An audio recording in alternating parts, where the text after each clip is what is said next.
starting up again. Alright guys, oh cool.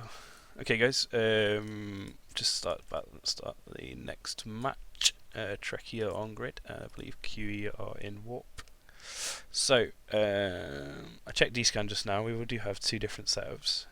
This is the, Glentate Rush setup. It's pretty standard blasters. It's supported by what was popular in the last tournament, the Light Missile Heretics, and then backed up by Logistics. So hopefully QE lands soon. Yeah, what's up? Yeah, you got time to relog. Yeah, okay, we'll just wait for Bendy while he relogs. Oh, that's strange. Can anyone see on the Confessors have got different icons? You'll probably be able to see it in the stream shortly. Confessors have got different icons to normal. So, Questionable Ethics they've got little crosses instead of boxes. So on the QE side, they've decided to go for the Damnation setup. This is I struggled a little bit to guess exactly what the fittings for these ones would be, but I've gone for hams on the Damnation, so it's pretty straight up brawly kind of ham. We've got a web on there. It's got a couple of links. I've gone for E-War link to boost the Maulus, and I've gone for armor resist, which helps all the ships. The Confessors are beam, and they've got a local rep, and they've got decent resist Confessors, so they should. And the Guardian is all medium reps. He's got a local repper and an MWD, so he can keep up with these guys, which might be shockingly bad. I'm not sure. This is one of the things I'd like to test myself. If we get to train with these. So just waiting for one guy to relog, guys, before we kick off. Let's look at the ranges. So Trekkie have done a pretty standard thing of all warping in together. They've decided to go at 30 instead of 50, I guess, because they know they're going to be coming in close with this setup. They've got no E-War screen. Typically,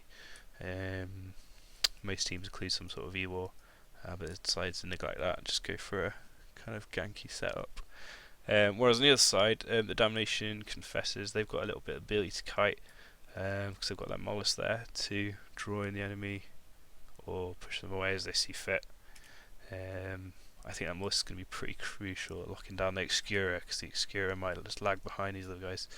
Here's Bendy landing now. I'm just going to jump down channel to in fact, Chunky, if you could jump down and ask Bendy when he's ready and then start the countdown local. So we're going to give the teams 1 minute. Okay, that's cool. He'll let us know if that's a problem, man. So,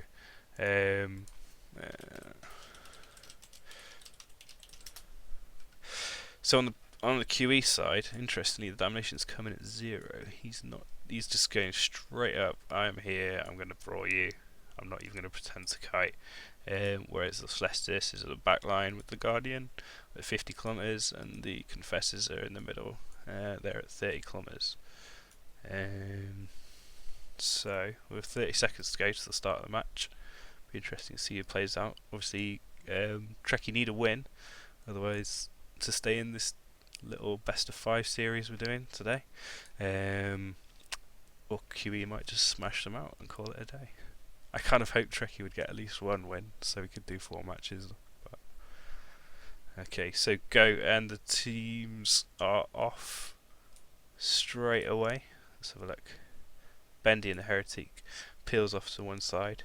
These Heretics have not got high amount of DPS, but their volleys are pretty good. If they can coordinate them on the Maulus or the Confessors, they'll be hitting quite well. The Light Missiles will be particularly good for hitting Confessors. They've got a very small signature radius, so the blasters are going to struggle to hit them, even when they're on top of them. Bendy now taking a ton of damage from these Confessors. Wow, it's cutting straight into him. Is he going to catch reps from the Excura? Yeah, it looks like he is, but the Excura is going to be struggling from damps, I imagine. Let's have a look, see if we can see where the damps are landing. Yeah. No, I can't see where the effects are going on that. So the Damnation is sitting in the middle there. Looks like he's screening off, waiting for this Starty to come in. The Starty's come in by the looks of it, but he's gone back again, so they're... not rushing straight in, these blaster guys. I thought they would be piling in, but looks like they're just going to take their time and wait for QE to spread out a little bit. We've got a little bit of a breakaway fight going on here. We've got Mr. Floyd in the Confessor. He's gone up to 50 kilometers above the fight. Looks like he was chasing Tenedor's Heretic, but they're all coming back in now. Okay, the Bendy is trying to go around the side. He's been really quite close. He's taking a real hammering from these Confessors. Their DPS applies beautifully. Small beams. He's going to struggle unless he catches reps now. He's going to be out of the match.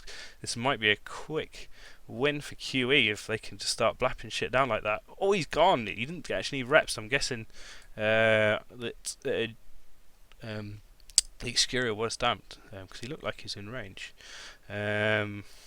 Certainly was, yeah. So the Confessor now of Zern taking a little bit of damage. These blasters not really piling on top of anything. They're kind of struggling to apply damage. I'm wondering why that is. But QE have now rightly, I think, gone for the second Heretic, who is struggling to stay alive. Sorry, my computer's lagging a little bit. One of those max graphics is quite old. Tenedor is catching a little right there in between. The Excuria obviously not repping as much as an Aneros or a Guardian would, and he's gone, he's popped now. So looks like Trekkie in real trouble here. They're only about 80% armor on the Astarte, who hasn't really looked like he's tackled anything. He's not really got those blasters to work on anything, which is a bit of a shame. Looks like the Damnation's webbing him to keep him at range, keep him out of optimal void. But no, he's getting on top of the Damnation now, so there should be fire exchange now. Look at those two battle cruisers, they look beautiful, brawling each other down with a big hand missile smashing off the side of that Astarte there, where the blaster's raging into it. I think this Damnation is going to take forever to kill with Guardian Rebs pointed at him. In fact, I don't like to say it, but Trekkie really going to struggle. Oh, they have still got their Logi. He is alive, and he is keeping the Astarte up. So, the blasters are starting to put pressure on QE now. Oh, hang on. Looks like there's a Confessor taking damage here. What's he taking damage from? Yeah, okay. So, the Ilian, the Phobos, has caught up with him. Looks like he's got a web on him, but is that going to be enough? The Phobos is getting a little bit far away now, but he's putting real pressure on Zern, which is good. Oh, hello. The Excuria now in deep trouble by the looks of it. The Damnation's actually caught up to the Excuria, and it looks like he's about to pop.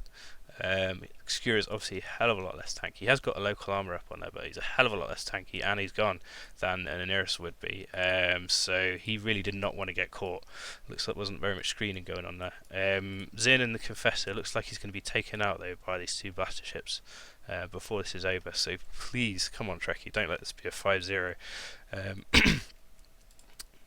The Confessor getting reps from the Guardian, I presume. Yep, Jiv's there, putting lots of reps onto him to keep him alive. I think it's just a matter of time now, unfortunately, till the Gallente Rush team is just worn away. Not huge amount of DPS on the QE side.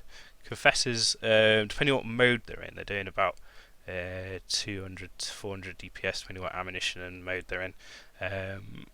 And the Damnation is not huge, it's about 500-600 DPS. A lot of his DPS does come from drones, which are obviously nerfed down to T1. And his rage will only be useful on the Astarte, so not a huge amount of DPS in that team, but a lot of control. The Molus, the webs on the Damnation, the Confessor's got counter webs, and their signature is obviously tiny, so it allows them to take a lot of fire under reps. We've got the Astarte down there brawling it out. The Astarte has got a local rep, but it's not going to be enough, I don't think, and particularly when he's out of nanite paste, he is going to die. The Phobos, okay, so most of the fire has gone onto him, particularly the Confessors are zapping away. Boom, sorry, he died a lot quicker than I anticipated. I did put a local rep on him as well, but obviously it wasn't enough. With those lasers, damage application is absolutely key in tournaments. You might be able to do 2000 DPS on your Vindicator, but if you can never get on top of the enemy, that 2000 DPS is useless. These Confessors have low DPS, but on the opposite, they're very fast, they're very agile, they can apply their DPS very well to practically any target because they're small guns and they've got a tracking bonus, particularly when they're in sniper mode. It's just a mop-up job at this point, unfortunately. The Astarte has caught up to the Guardian of Jiv, which, if that had happened about 5 minutes ago, things would be going a lot better for them, but it's not. And they start it's taking 4 damage now from the whole QE team, cleaning a little bit of horde drones that I put in the Guardian, because he needs dodgy drones, right? So he's going to be tearing his through hole now. It is going to be a QE 3-0 victory, which surprises me quite a lot since they don't really play Eve that much anymore. And it's tournament over. So GG. Thanks for showing up, guys. Thanks for watching. If you're not in any of the corps, thanks for chatting there, a little stream chat and shit. Hopefully you'll do this again sometime. If you enjoy the 5-man format, let me know. If you want any like a third party to referee matches in your corp or whatever, give me a shout. I quite enjoy doing it. So thanks, guys.